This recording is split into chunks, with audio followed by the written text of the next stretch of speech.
Hey you guys, welcome back to Popcorns and Padams, and in this video we will be talking about Sri Ganesh's 3 BHK.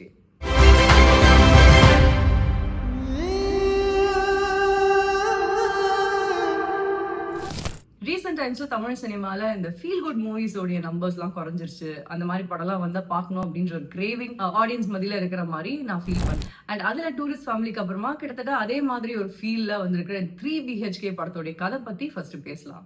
ஃபியூச்சர்ல வீடு கட்டுறப்போ பெரிய வீடா கட்டுறோம். எனக்கு தனி ரூம், இவனுக்கு தனி ரூம், உங்களுக்கு தனி room. Sarathkumar, Radhika, Meetha Raghunath and Siddharth, இவங்க 4 பேருமே ரொம்ப ஒரு சூரியவம்சம் டைப்ஸ்ல இருக்கக்கூடிய அன்னோனியமான ஃபேமிலி. ஆனா சந்தோஷமா இருக்காங்களா அப்படின்னு கேட்டீங்கன்னா இல்ல அப்படின்னு தான் சொல்லுவோம். ஏன்னா இவங்களுக்கு ஒரே ஒரு ட்ரீம் தான் இருக்கு. அந்த ட்ரீம் என்னன்னா ஒரு 3 BHK ஃபிளாட்டை வாழ்க்கையில ஒரு தடவை வாங்கிடணும் அப்படின்னு சொல்லிட்டு. ஸோ இதுக்காக ரொம்ப கஷ்டப்பட்டு லோவர் மிடில் கிளாஸ்ல இருக்கக்கூடிய இந்த ஃபேமிலியோடைய தலைவனான சரத்குமார் அவர்கள் வந்து ஒரு ஃபேக்டரியில ரொம்ப ஒரு நாமினல் சேலரியில ஒர்க் பண்றாரு. படத்தோடைய ஸ்டார்டிங்லேயே அவர் கையில 7.5 லட்சம் ரூபாய் படம் இருக்கு.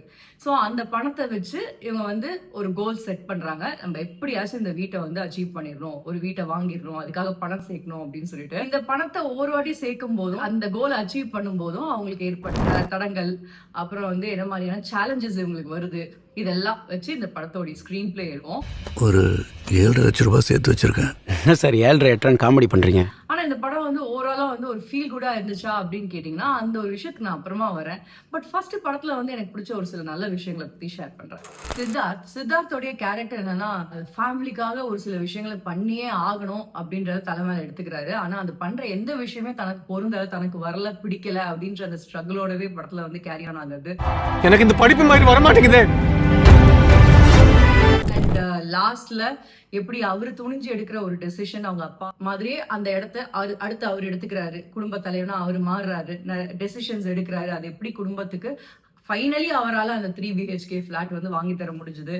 இந்த மாதிரி நல்ல விஷயங்கள், ஸ்ட்ரகிள்ஸ், கோவம், லவ், இது எல்லாத்தையுமே ரொம்ப ஒரு சட்டில் ஆக்டிங்ல வந்து காமிச்சிருக்காங்க. பிகாஸ் சித்தார்த் மோஸ்ட்லி நிறைய மெஜாரிட்டி படங்கள்ல ரொம்ப எக்ஸ்பிரசிவா, பப்ளியா அந்த மாதிரி தான் நம்ம வந்து பார்த்துருப்போம். ஐ திங்க் சித்தார்த் அப்புறமா அவருடைய ஆக்டிங் வந்து கம்ப்ளீட்லி படங்கள்ல வந்து வேற மாதிரி ஒரு ரூட் எடுத்திருக்கு, வேற மாதிரியான ஒரு சாப்டர் ஓப்பன் ஆயிருக்கு அப்படின்னு சொல்லலாம். இந்த படத்துலயே ஒரு சில இடங்கள்ல தான் வந்து சித்தார்த் சிரிச்சே நம்ம பார்த்திருப்போம். அவ்வளவுனும் வந்து சிரிச்ச மாதிரி எனக்கு தெரியல. அந்த லவ் போர்ஷன்ஸ்லாம் கூட ரொம்ப இன்டென்ஸா தான் இருந்தது. அப்பா கிட்ட பேசுற அந்த மொமெண்ட்ஸ் எல்லாமே வந்து ரொம்ப இன்டென்ஸா வந்து ஆக்ட் பண்ணிருப்பாரு ஒண்ணு. அண்ட் இனிஷியலி ஃபர்ஸ்ட் ஹாஃப்ல மேஜர் போர்ஷன்ஸ் எல்லாமே அவர் ஒரு ஸ்கூல் பையனா, அதுக்கப்புறம் காலேஜ் பையனா தான் காமிச்சிருப்பாங்க. இந்த கேரக்டர் பிளே பண்றதுக்கு ஏஜ்டான ஒரு ஆக்டர் மைனஸ் ஏஜ்ல காட்ட வேண்டிய நீட் என்ன இருக்கு அப்படின்ற ஒரு கொஸ்டின் வந்து எனக்கு ரேஸ் ஆச்சு. ஐ திங்க் அது ஜஸ்டிஃபை பண்ற மாதிரி செகண்ட் ஹாஃப்ல he will play his age, he will take over his father's position அப்படிங்கிற அந்த ஒரு திங் வந்து கரெக்டா மேட்ச் ஆயிருந்தது. Next is Devayani. படத்துல ஸ்டார்டிங்ல இருந்து எண்ட் வரைக்கும் மோஸ்ட்லி எல்லா சீன்ஸ்லயுமே வருவாங்க. பட் ஆனா படத்துல வந்து கிட்டத்தட்ட 4 டைலாக்ஸ் தான் பேசுவாங்கன்னு நினைக்கிறேன். ஏன்னா நிறைய எக்ஸ்பிரஷன்ஸ், அந்த ஆம்பியன்ஸ்ல நிக்கிற மாதிரியான மொமெண்ட்ஸ் தான் இருந்தது. பட் இந்த கேரக்டர் இன்னும் நல்லா எக்ஸ்ப்ளோர் பண்ணிருக்கலாம், அவங்களுக்கு இன்னும் கொஞ்சம் இம்பார்ட்டன்ஸ் கொடுத்துருக்கலாம். நிறைய மொமெண்ட்ஸ், சரத்குமாரோட க்ளோஸ்அப் மூமெண்ட்ஸ்லாம் இருந்தது. அதுல ஜஸ்ட் வந்து எக்ஸ்பிரஷன்ஸ்ல மட்டும் இல்லாம அவங்களுக்கு ஒரு சில டைலாக்ஸ் கொடுத்துக்கலாம், இன்னும் சில மொமெண்ட்ஸ் அவங்கள வச்சு கிரியேட் பண்ணிருக்கலாம் அப்படின்னு தோணுச்சு. படத்துல அதர் ஃபீமேல் கேரக்டர்ஸான மீதா ரகுநாத் அண்ட் சைத்ரா, இவங்க 2 பேருமே ரொம்ப நல்லா பெர்ஃபார்ம் பண்ணிருப்பாங்க. குறிப்பா மீதா அவங்க மேரேஜை விட்டு வெளில வந்துட்டு ஃபேமிலி கிட்ட என்ன நடந்துச்சுன்னு எக்ஸ்பிளைன் பண்ற அந்த ஒரு சீன், அந்த ஹோல் சீக்வன்ஸ்ல கதறி அழுது ரொம்ப நல்லா பெர்ஃபார்ம் பண்ணிருப்பாங்க. அண்ட் டக்குன்னு யோகி பாபு ஜிப்புன்னு வந்துட்டு போவாரு.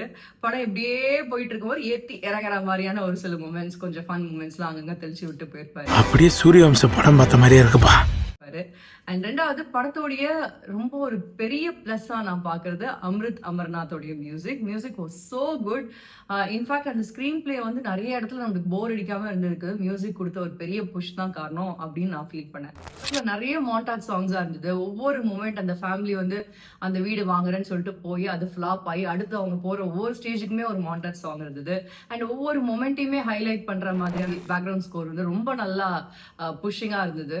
பட் ஒரு சில இடத்துல விஷுவலி நம்ம பார்க்கும்போது அந்த சீன் அவ்வளோ ஹார்ட் ஹிட்டிங்கா இல்லை, அந்த பெர்ஃபார்மன்ஸோ இல்லை அந்த சீனோ.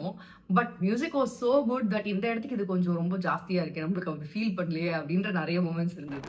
படத்துல முக்கியமான ஒரு சில டயலாக்ஸ், அப்பா மாதிரி ஆயிடாத, ஃபியூச்சர் நல்லா இருக்கும், சாரிப்பா, இதெல்லாம் வந்து முக்கியமான ஒரு சில தருணங்கள்ல வரும். அதுவும் 2-3 வாட்டி வரும்.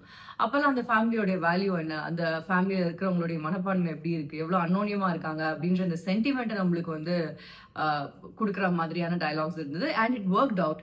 பட் இதுவே டுவர்ட்ஸ் த கிளைமேக்ஸ் ரெப்பிட்டேட்டிவா திரும்ப திரும்ப வரும்போது கொஞ்சம் இம்பேஷண்டா இருந்தது. ஐயோ அதே டயலாகா அப்படின்ற மாதிரி. But otherwise I think it work out in most of the places. படத்தோடைய ஓவரால் சென்டிமெண்டான இந்த வீடு வாங்குற விஷயம் இருக்குல்ல, அது ரொம்ப நல்லாவே ஒர்க் அவுட் ஆச்சு. நிறைய ரிலேட்டபிளா இருந்தது சொன்ன விஷயங்கள்லாம். படத்தோடைய ஒரு சென்டிமெண்ட் இந்த வீடு வாங்குறது. ஸோ லோவர் மிடில் கிளாஸ் ஃபேமிலிலேருந்து வர்றவங்களுக்கு இந்த வீடு வாங்குற விஷயம் எவ்வளோ பெருசு, அது எவ்வளோ பெரிய கனவு. அண்ட் சிறுக சிறுக அவங்க சேர்க்குற அந்த காசினுடைய வேல்யூ என்ன, அதுக்கு எவ்வளோ மெனக்கெடணும், எவ்வளோ விஷயங்களை சாக்ரிஃபைஸ் பண்ணணும். வாடகை வீட்டில் இருக்கும்போது அவங்களுக்கு என்ன மாதிரி அவமானம்லாம் வரும். அண்ட் இந்த மாதிரி நிறைய விஷயங்கள் ரிலேட்டபிளா அன்றாடம் இருக்கிற நிறைய விஷயத்த வந்து ஷேர் பண்ணியிருப்பாங்க. அதெல்லாம் பார்க்க ரிலேட்டபிளா இருந்துச்சு. But what was not relatable அப்படின்னா, ஒரு பாயிண்ட்டுக்கு மேலே எல்லாருடைய ஒரு பெர்ஃபார்மன்ஸ், எல்லாத்தோடைய ஒரு ஸ்டேஜிங் வந்து ட்ராமா பார்க்குற மாதிரி இருந்தது. அண்ட் எஸ்பெஷலி எனக்கு அப்படி ஃபீல் ஆச்சு. தேவயானி அவர்கள் வந்து நான் சொன்னேன் இல்லையா, படத்துலேயே ரொம்ப ஃபியூ டைலாக்ஸ் தான். அந்த டைலாக்ஸ்லாம் அவங்க பேசும்போது திடீர்னு எனக்கு வந்து கோலங்கள் சீரியல் பார்க்குற மாதிரி ஒரு ஃபீல் இருந்தது. ஒரு ட்ராமா பார்க்குற, ஒரு சீரியல் பார்க்குற ஒரு ஃபீலிங் வந்து அங்கங்கே நம்மளுக்கு வந்து ஃபீல் ஆச்சு. இதனாலே நான் நினைக்கிறேன் வந்து ரொம்ப டீப்பாக அந்த இமோஷனை கேரி பண்ணணும்னு நினச்ச ஒரு சில இடங்கள்ல ஒர்க் அவுட் ஆகாமல் போயிடுச்சு. So that's it about 3 BHK. ரொம்ப ஆஹா ஓஹோ அப்படின்னு சொல்ற மாதிரியும் இல்லை, அதுக்குன்னு ஒண்ணுமே இல்லை அப்படின்னு சொல்ற மாதிரியும் இல்லை. It was a neat watch for me. Until I watch the next movie and share my thoughts with you, this is Mibhushita saying ta-ra, bye-bye. Do stay tuned to Popcorns and Patterns.